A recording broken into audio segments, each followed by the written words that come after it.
Are you feeling the strain in your relationship? Are you struggling to repair the broken pieces? Don't worry, you're not alone. In this video, we'll be sharing some proven tips and techniques to help you fix your relationship and get back on track. 1.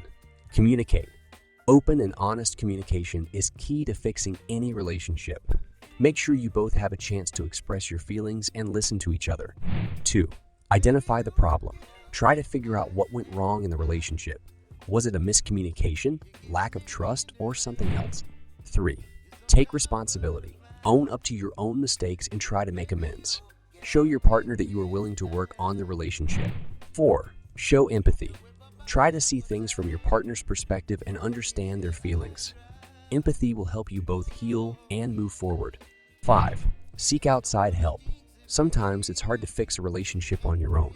Consider seeking help from a couples therapist or relationship coach. Remember, fixing a relationship takes time, patience, and a lot of effort from both partners. But if you're willing to put in the work, you can make it happen. Good luck!